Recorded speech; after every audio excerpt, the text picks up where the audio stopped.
तो गाइस कैसे हैं आप सब। स्वागत है विंग्स एक उड़ान पे।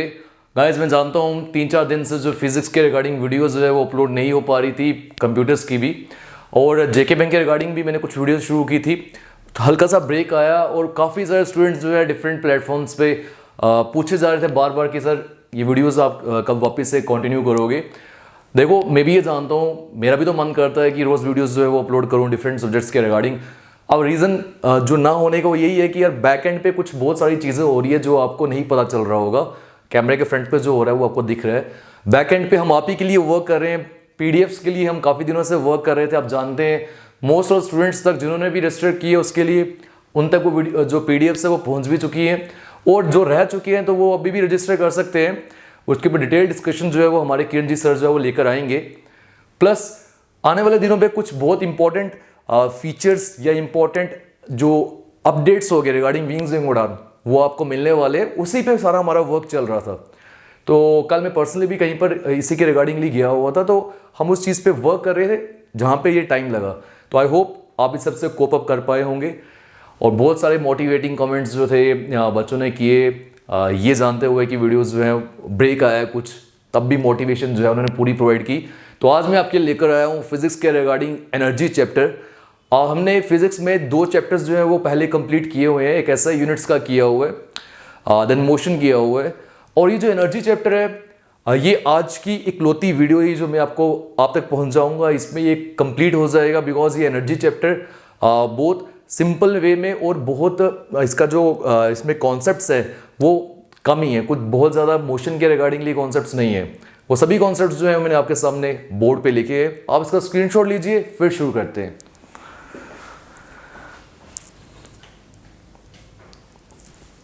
वीडियो को शुरू करने से पहले मैं बता दूं, you all can join our Facebook group wings Ek Udaan, link description box में दे रहा हूं। You can also follow us on Instagram and the handle is wings_एक उड़ान। इसका लिंक भी नीचे डिस्क्रिप्शन बॉक्स में दे रहा हूं। यूट्यूब पे जो हम अपडेट्स देने से जिनमें टाइम लगता है वो सभी अपडेट्स जो है वो यहाँ फेसबुक और इंस्टाग्राम पे काफ़ी जल्दी मिल जाते हैं। क्लियर। अब शुरू करते हैं हमारा जो एनर्जी चैप्टर है, इसमें क्या क्या चीज़ें आएंगी। देखो सबसे पहले आप ये देखोगे कि एनर्जी जो होती है वो होती क्या है। Then you will get to know कि एनर्जी की टाइप्स जो है, जिसे हम काइनेटिक एनर्जी, पोटेंशियल एनर्जी कहते हैं, वो क्या है, उनका मीनिंग क्या है। चलो मीनिंग तो हम समझ भी लेंगे, ऐसे भी हमने बहुत बार समझा होगा 9th-10th में, बट उनकी प्रॉपर एग्जाम्पल्स क्या है, वो एग्जाम्पल्स जो है उनके ऊपर किस वे में इंप्लीमेंट की जा सकती है, कहाँ पर वो दिखती है हमें। देन हम आएंगे आइंस्टाइन मास एनर्जी रिलेशनशिप के ऊपर, बहुत इंपॉर्टेंट है। तो ये सब वो कॉन्सेप्ट्स है जो हमने एनर्जी के बारे में पढ़ने हैं, और मैं क्लियर कट शब्दों में आपको बोल रहा हूँ एनर्जी से अगर कोई सवाल पूछा जा सकता है तो वो आपके सामने ये बोर्ड है, जितनी भी चीज़ें मैंने इस पर लिखी है इन्हीं में से कोई एक सवाल एनर्जी के रिगार्डिंग जो है वो आपसे पूछा जाएगा। फिजिक्स के रिगार्डिंग अगर मैं बात करूं तो first is what is energy. देखिए यहां पे energy of a body is defined as the capacity और एबिलिटी टू वर्क। कि किसी भी बॉडी में एनर्जी है या नहीं वो किस वे से डिफाइन किया जा सकता है कि उस बॉडी में क्षमता, कैपेबिलिटी या एबिलिटी है काम करने की। जैसे इस वे में मैं अभी चल पा रहा हूं, इट मींस मेरी बॉडी में क्षमता है, कैपेबिलिटी या एबिलिटी है कि मैं ये वर्क कर पा रहा हूं। चलना भी वर्क है, मैं आपको पढ़ा रहा हूं इस समय, तो मेरी बॉडी में क्षमता है। एनर्जी होगी तभी तो पढ़ा पाऊंगा। जिस दिन एनर्जी इंसान की लो होती है वो कैसे काम कर पाएगा, कैसे पढ़ पाएगा। और जब हम बीमार होते हैं हमारी एनर्जी लो होती है, बॉडी में एनर्जी नहीं होती, तो इसीलिए हम काम भी नहीं कर पाते। और बहुत बार आपने देखा होगा जब हम बचपन में क्रिकेट खेलने जाते थे तो सन जो होता है, सूरज की रोशनी, वो बहुत जल्दी हमारी बॉडी से एनर्जी जो है वो ले लेती है। घर हम आते हैं और थक जाते हैं तो मम्मा क्या बोलते हैं, बेटा आओ ग्लूकोज पिलाया, ऐड भी आती है, फिर हम ग्लूकोज का गिलास पीते हैं। पीने को तो हम सिंपल पानी भी पी सकते हैं, क्या सिंपल पानी से हमारी एनर्जी रिकवर होगी? नहीं। इसलिए हमें ग्लूकोज या ग्लूकॉन डी दिया जाता है कि उससे हमारे पास हमारी बॉडी में विटामिन आए और वापस से एनर्जी जनरेट हो और हम काम कर सके। तो ये क्लियर हो गया। तो जब भी कोई बॉडी काम कर सकती है इट मींस उसमें एनर्जी है। अब मेरी बॉडी में एनर्जी कितनी है ये कैसे मेजर किया जा सकता है? जितना मैं काम कर सकता हूं। मान लो मैं 1 किलोमीटर चलने के बाद थक गया तो मेरी बॉडी में एनर्जी कितनी थी? इतनी ही थी कि मैं 1 किलोमीटर चल सकता हूं। Energy of a body is measured by the amount of work the body can perform, कि कितना काम बॉडी कर सकती है उतनी ही उसमें एनर्जी है। बात आती है वर्क, क्योंकि अभी मैंने बोला एनर्जी और वर्क फिर एक चीज ही हुई ना, बॉडी में एनर्जी है तो वो वर्क करेगी, या बॉडी ने अगर वर्क किया इट मींस उसमें एनर्जी थी। तो जो कुछ भी आप वर्क के बारे में पढ़ते हो वो सभी चीजें आप एनर्जी के बारे में भी पढ़ोगे, बराबर, इक्वल, इन इक्वल सेंस। कैसे? वर्क की ही तरह एनर्जी जो है वो भी एक स्केलर क्वांटिटी है। स्केलर क्या होती है मैंने पहले भी बताया है, नहीं पता तो वीडियोस की प्लेलिस्ट में जाएं, आपको पता चल जाएगा। मैं रिपीट करता हूं, स्केलर क्वांटिटी ऐसी क्वांटिटी जिसका एक मैग्नीट्यूड होता है बट उसकी कोई डायरेक्शन नहीं होती। मेरे में 10 जूल्स एनर्जी, एक मैग्नीट्यूड, डायरेक्शन थोड़ी ना बोलूंगा कि इस डायरेक्शन में एनर्जी है या मैं इसी डायरेक्शन में वर्क कर सकता हूं, ऐसा नहीं है ना। तो it is a scalar quantity. Similarly energy is measured in same units as that of work. जिन यूनिट्स में वर्क मेजर किया जाता है उन्हीं यूनिट्स में एनर्जी को भी मेजर किया जाता है, और वो कौन सा यूनिट है? जूल। और मैं आपको बता दूं ये जो जूल यूनिट है ना, ये है एसआई सिस्टम में। और अगर हमसे पूछता है कोई सीजीएस में से क्या बोलते हैं, तो भाई सीजीएस में से बोलते हैं अर्ग्स, ERGS, अर्ग्स। आमतौर पे एसआई सिस्टम के बारे में पूछा जाता है और चैप्टर भी है आपका SI units. Moving on to next, I hope अभी आपको ये पता चल गया होगा कि एनर्जी क्या होती है। Next is mechanical energy. जब हम सुनते हैं बच्चों को आइडिया होता है पोटेंशियल एनर्जी क्या है, काइनेटिक एनर्जी क्या है, बट जब मैकेनिकल एनर्जी पूछा जाए तो लगता है यार ये तो कभी सुना नहीं है। भाई काइनेटिक और जो हम पोटेंशियल एनर्जी की बात कर रहे हैं ये दोनों टाइप्स मैकेनिकल एनर्जी की ही हैं।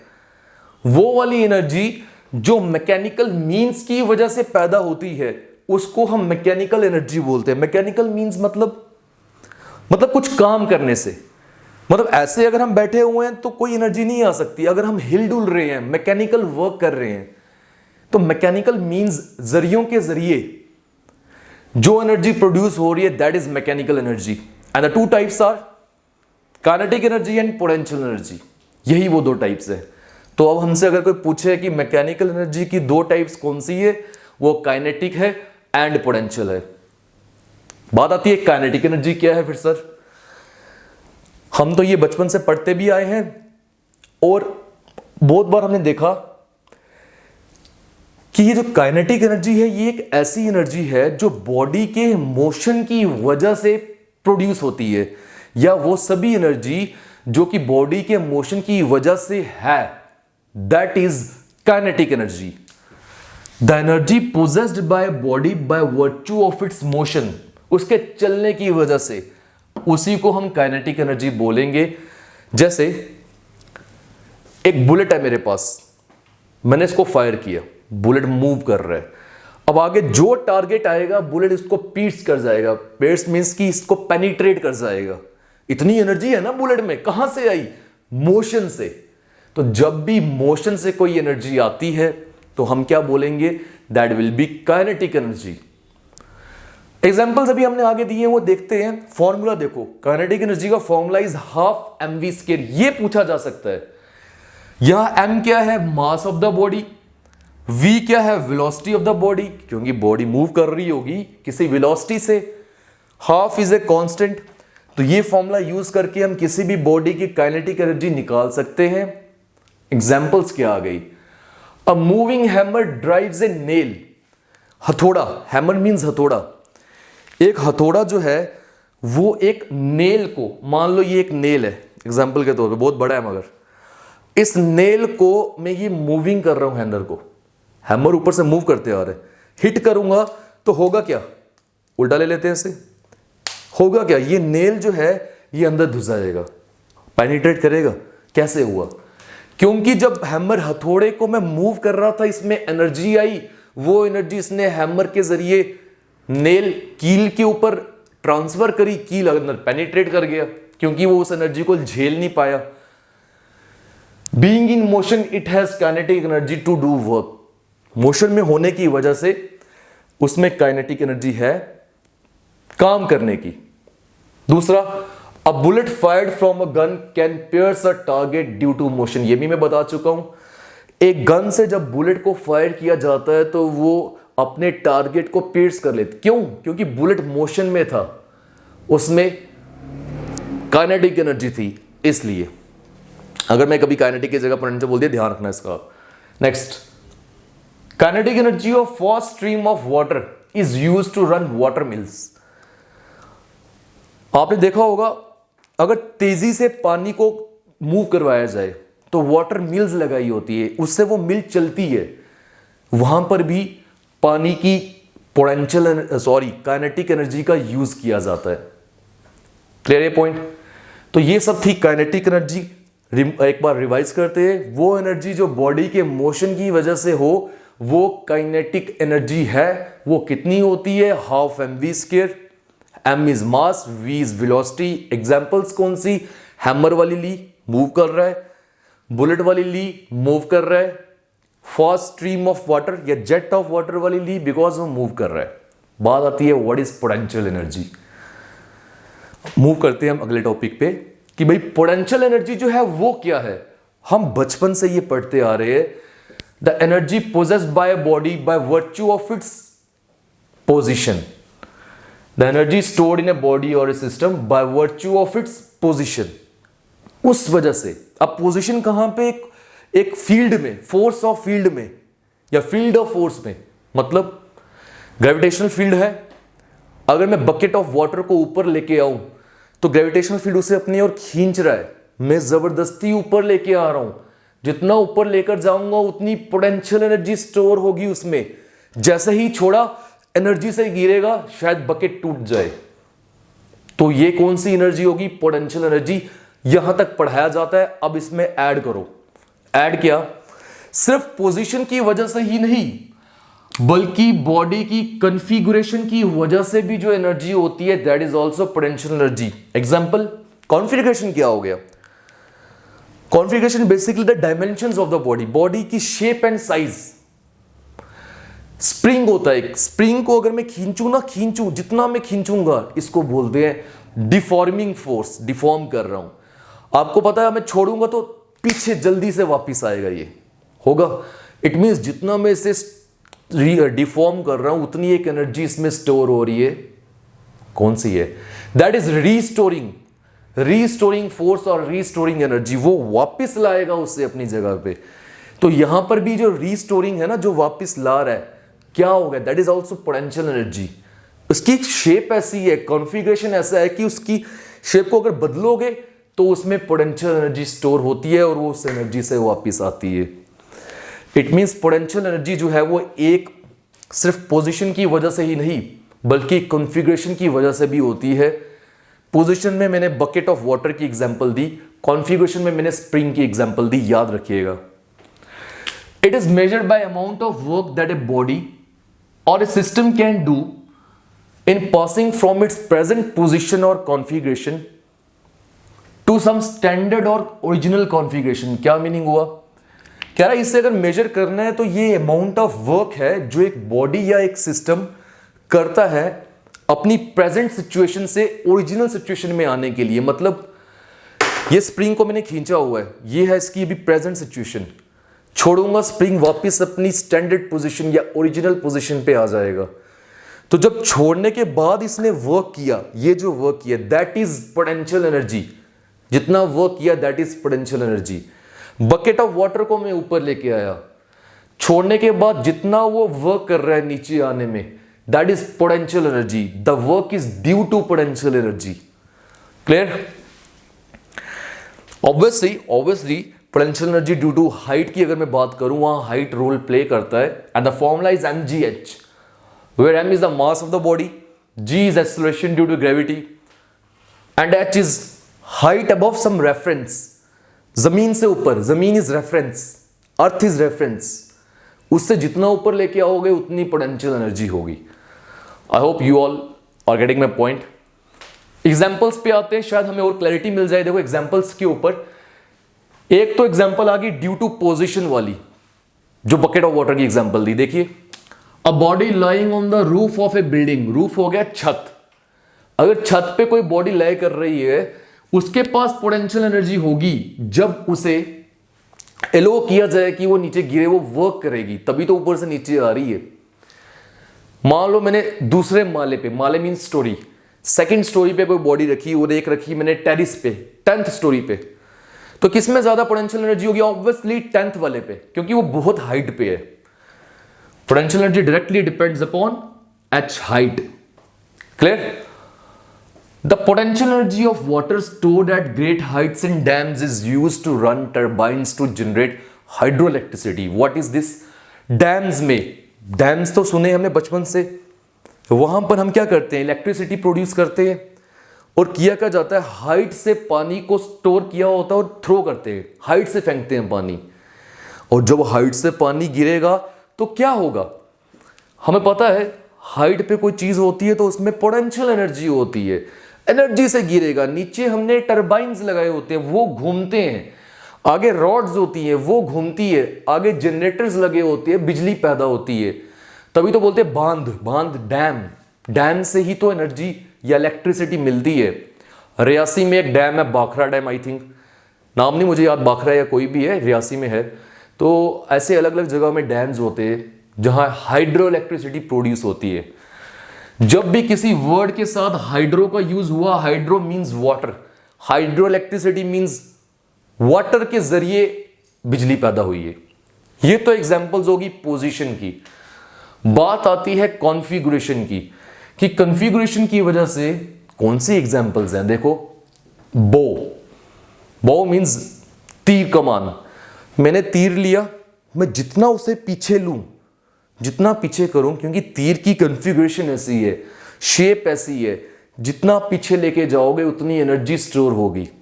जैसे छोड़ूंगा, एरो जो है वो हिट करेगा आगे। अगर हल्का सा लाया और छोड़ा, थोड़ा ही आगे जाएगा। तो इसलिए बोला गया है स्ट्रेस्ड बो possesses potential energy. Stressed means तना हुआ, खींचा हुआ। इन ए टॉय कार, वो वाली गाड़ियां होती है ना जो बचपन में हम जिनसे खेलते हैं, पीछे लेके जाते हैं, छोड़ते हैं तो वो आगे जाती है। इनमें स्प्रिंग होता है। जैसे आप पीछे लेके जा रहे हो, स्प्रिंग स्ट्रेच हो रहा है, ठीक है। जैसे उसे छोड़ोगे तो स्प्रिंग अपनी ओरिजिनल पोजीशन पे आएगा, गाड़ी को आगे ले जाएगा। देखो, और ये toy car, the wound spring has potential energy, उसमें पोटेंशियल एनर्जी आती है। As the spring is released, जैसे ही आप स्प्रिंग को रिलीज करते हो तो स्प्रिंग की जो पोटेंशियल एनर्जी है वो काइनेटिक एनर्जी में चेंज होती है और वो गाड़ी को चलाती है। क्योंकि गाड़ी मूव कर रही है, अब उसमें काइनेटिक एनर्जी आ गई ना। Clear guys? तो भाई ये था पोटेंशियल एनर्जी के बारे में वो पॉइंट्स जो हमें पता होने चाहिए। आइए लास्ट पॉइंट पे आते हैं, that is Einstein's mass energy relationship. देखो, आइंस्टाइन एक साइंटिस्ट था जिन्होंने 1905 में एक रिलेशनशिप दिया, डिस्कवर किया कि मास can be converted into energy and energy can be converted into mass, vice versa. मतलब मेरे पास 10 किलो कोयला है एग्जाम्पल के तौर पे, अब मैं उसको आग लगाऊं तो कोयला तो गायब हो गया, रहा क्या? खाक, एशेज। उसके अलावा एनर्जी, हीट मिली, हीट एनर्जी, लाइट मिली, लाइट एनर्जी, गैसेस मिली, गैस एनर्जी। तो मास एनर्जी में कन्वर्ट हुआ ना। फिर वैसे ही एनर्जी भी मास में कन्वर्ट होती है, एक फॉर्मूले के accordingly, E equals to mc², where m is the mass which gets disappeared, मतलब जो गायब हो गया, कम हो गया। c is the velocity of light, 3 × 10⁸ metres per second, and E is the energy produce, जो एनर्जी प्रोड्यूस हो रही है। तो इस फॉर्मूले को यूज करके हम क्या कर सकते हैं? हम बेसिकली, हमें अगर पता हो कि 10 kg मास खत्म हो गए तो उससे हम क्या करेंगे? एनर्जी कितनी प्रोड्यूस होगी उसका पहले ही पता लगा सकते हैं। ये एक आइंस्टाइन ने मास और एनर्जी का रिलेशनशिप दिया, कॉमनली नोन रिलेशन है, that is E equals to mc²। मैंने एक कंपनी का नाम भी देखा है, E इक्वल्स टू mc²। बहुत बार ऐसा हुआ ना यार, सुना होगा आपने, न्यूटन क्लासेस मैंने सुना था कहीं पे। आप किसी की प्रमोशन नहीं कर रहे, बट जरूर मैंने सुना था। वैसे ही पाई क्लासेस भी मैंने सुना है। जितने भी हमारे फिजिक्स या मैथ्स में ये जो टर्म्स होती है ना, इस पे, क्योंकि ये पहले ही ये फैमिलियर टर्म्स हैं, तो अगर कोई नाम रखता है इससे तो एक उनको वो हो जाता है, पब्लिसिटी हो जाती है कह सकते हैं। तो E equals to M C square मैंने बहुत बार देखा है, अब किस कंपनी के बारे में है मुझे आइडिया नहीं है, बड़ी है। तो आज के लिए हमारा ये चैप्टर जो है ये यहीं पे कंक्लूड होता है, दैट इज एनर्जी। एनर्जी के बारे में हमने हर वो चीज़ पढ़ी जो हमें मालूम होनी चाहिए, और मैं बता रहा हूँ इसके बाहर आपको जाने की ज़रूरत नहीं है। तो एक लास्ट पॉइंट अगर मैं आपको वो भी बता देता हूँ, हालांकि पूछा नहीं जाएगा उससे, वो ये, जब भी किसी बॉडी में काइनेटिक एनर्जी कम हो रही होगी तो याद रखना उसकी पोटेंशियल एनर्जी बढ़ रही होगी। एग्जाम्पल मैंने टॉय की कार में भी दी, टॉय कार में, दूसरा मैं एक और देता हूं। देखो ये बॉडी टॉप पे है, इस समय मान लो इसकी पोटेंशियल एनर्जी 100 जूल्स है। जैसे ही बॉडी को मैं छोड़ूंगा मूव कर रही है, तो अब उस समय टॉप पे थी, वेलोसिटी 0, तो काइनेटिक एनर्जी 0। बना के बता दूं, बॉडी टॉप पे है, इस समय इसकी पोटेंशियल एनर्जी मान लो 100 जूल्स, और काइनेटिक एनर्जी कितनी 0, क्योंकि रेस्ट पोजीशन पे। अब बॉडी हल्की सी नीचे आई, अब किसी ने बोला इसकी पोटेंशियल एनर्जी हो गई 40 जूल, तो भाई इसकी काइनेटिक एनर्जी कितनी होगी फिर 60 जूल, ताकि टोटल अभी भी 100, टोटल पहले भी 100, और जब जमीन पे गिर जाएगी तो इसकी काइनेटिक एनर्जी जो है वो मैक्सिमम उस समय होगी, और पोटेंशियल एनर्जी जो है वो इसकी 0 होगी। 0 क्यों? क्योंकि जब हमें पता है कि हाइट ही नहीं रही अब, तो mgh 0, तो पोटेंशियल एनर्जी 0। तो मैं बताना क्या चाहता हूं कि अगर एक एनर्जी कम हो रही है वो दूसरे में कन्वर्ट होगी, because energy can neither be created nor be destroyed but can be transferred from one form to another. तो I hope guys you all have enjoyed this lecture, wait for our coming lectures. अब मेरी कोशिश रहेगी कि आने वाले कुछ दिनों में हम फिजिक्स को कंप्लीट करें, और वो सब स्टूडेंट्स जो जेके बैंक के रिगार्डिंग मेरी वीडियोस का वेट कर रहे हैं, I am really sorry. In the coming days, most probably tomorrow, I will upload a lecture on the inequality, coded inequality. आप बने रहे इसी के साथ। और आज एक जो है दुखद खबर भी आई है, बैड न्यूज़ भी है। सुशांत सिंह सूदन वो चल बसे हैं, उन्होंने सुसाइड किया। क्या रीज़न रहा उनका अभी वो चल रहा है, उसकी जो पुलिस की जो भी है इसके रिगार्डिंग सर्चेज वो चल रही है, हमें पता चलेगा सुसाइड है, मर्डर है, क्या है। बट फिर भी गाइज ये चीज़ आज दोबारा क्लियर होती है कि सबसे पहले इंसान को मेंटल हेल्थ के ऊपर जो है वो गौर फरमाना चाहिए। कभी भी किसी को प्रॉब्लम होती है, मेंटली वो डिप्रेस्ड है या टेंशन में है, मैं मानता हूँ ये चीज़ ऐसा होता है कि किसी को बताने में शर्म आती है, मुझे पता है इस चीज़ के बारे में।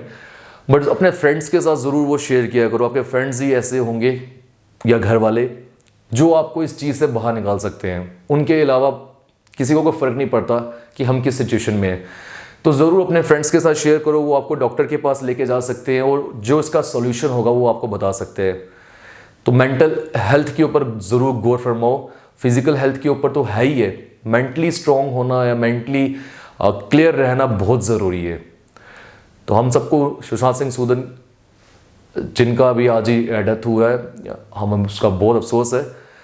तो मैं आपको ये चीज़ बोलूँगा कि मेंटल हेल्थ के ऊपर ध्यान रखें, और आपके विसिनिटी में, आपके आसपास अगर कोई ऐसा है जिसको कोई परेशानी है, टेंशन है, डिप्रेशन के फेज़ में है, तो ज़रूर उसके साथ बात करो, उससे बाहर निकालने की कोशिश करो, क्योंकि इससे बुरी कंडीशन जो होती है इंसान की वो कोई भी नहीं होती है।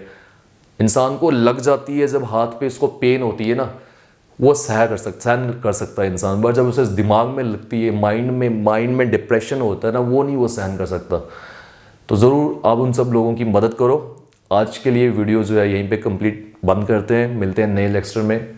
Wait for next video. Thanks a lot.